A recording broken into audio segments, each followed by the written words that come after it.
Bonjour à tous. Aujourd'hui, c'est le 49e cours avec deux Charles.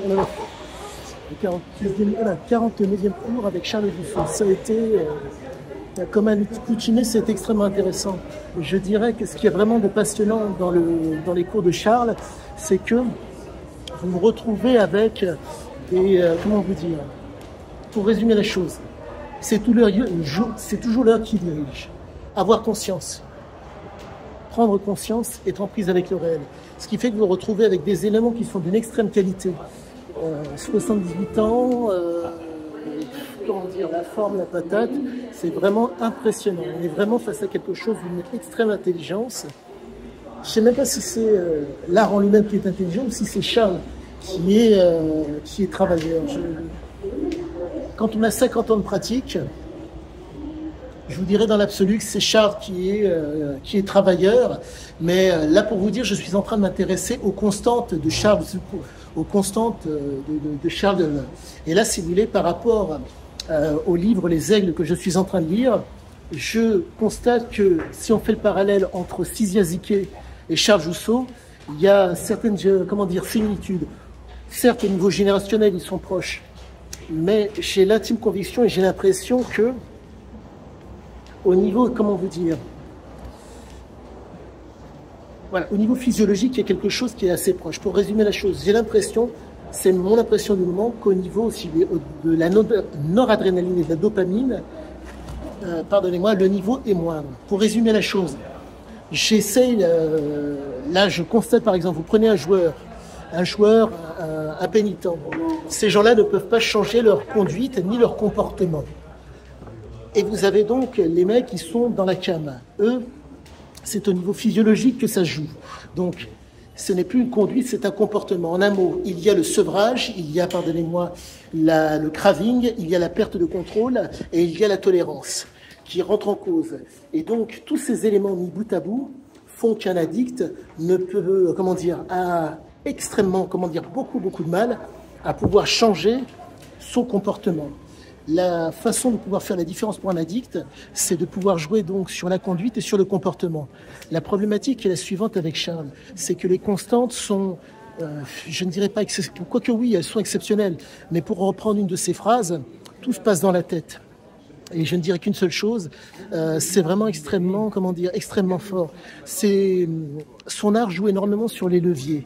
Donc on est vraiment face à quelque chose d'une extrême pertinence et d'une extrême intelligence. Je suis, les éléments que je pourrais vous donner n'auront de valeur que si vous pratiquez avec lui, ou si vous pratiquez chez un de ses élèves. Parce que réellement, je me retrouve avec un flot d'informations qui continue. La seule chose que je peux vous dire et qui, pour moi, peut être intéressant pour vous, 3 choses sont à prendre en compte. Le fait que Charles est capable d'être dans le dur, il est capable de démystifier ce qui est pénible, et il est capable d'être dans le danger. Et encore, je mets un bémol, parce que c'est tellement bien fait, c'est tellement bien agencé que, si vous voulez, a-t-il fait pratiquer ou a-t-il été en danger récemment? Je ne sais pas. Quoi qu'il en soit, la seule chose que je peux vous dire, c'est que vraiment, on est vraiment face à quelque chose qui est vraiment très très fort, parce que vous pouvez faire pardonnez-moi, vous pouvez, transférer ce que vous pratiquez avec Charles dans d'autres domaines. Ça se tient. Quand vous pratiquez quelque chose et qu'il y a parfois, quelque chose qui est dur, à la suite de ça, ça devient pénible, et si je puis dire, il y a une espèce de danger qui se présente. Pour que le propos soit d'autant mieux compris, lorsqu'on est un entrepreneur, on prend des risques. Et force est de constater que Charles est un homme qui a été, tout au long de sa vie, qui est un homme violent. Mais à la différence de bon nombre, il a été en mesure de commander et de contrôler sa violence. Ça donne quelque chose qui est vraiment passionnant, parce que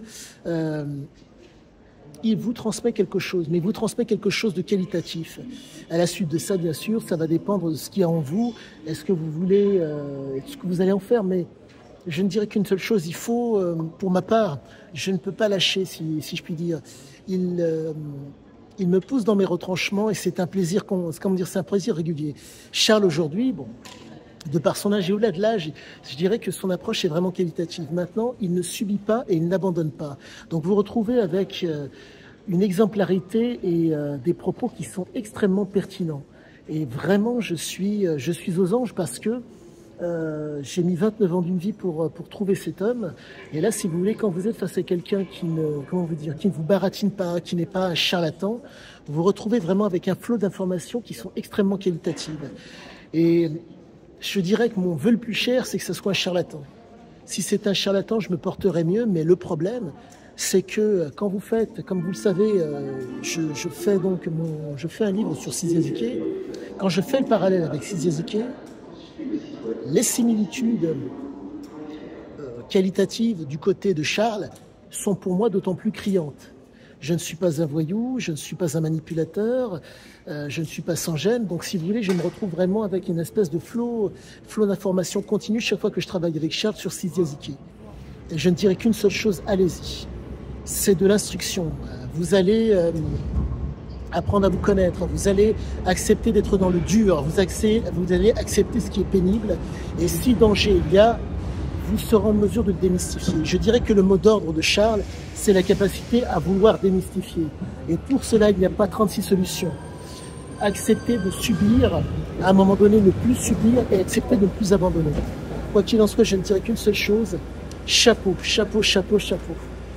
J'ai mis énormément de temps pour rencontrer cet homme. Et quoi qu'il en soit, je suis extrêmement heureux parce que c'est vraiment un plaisir renouvelé à chaque fois. Sachez que, je me répète, mais allez-y. Très sincèrement, il y a vraiment de quoi... c'est l'instruction. C'est certes mon 49e cours, mais quoi qu'il en soit, je suis toujours, je pense, un initié. Et je ne suis pas, comment dire... Je suis informé, je suis instruit. Mais quoi qu'il en soit, comme je m'occupe des constantes d'ordre physiologique et toutes les autres constantes à côté pour comprendre le temps de l'homme, je pense ne pas me tromper, être loin. Donc quoi qu'il en soit, à bientôt à tous.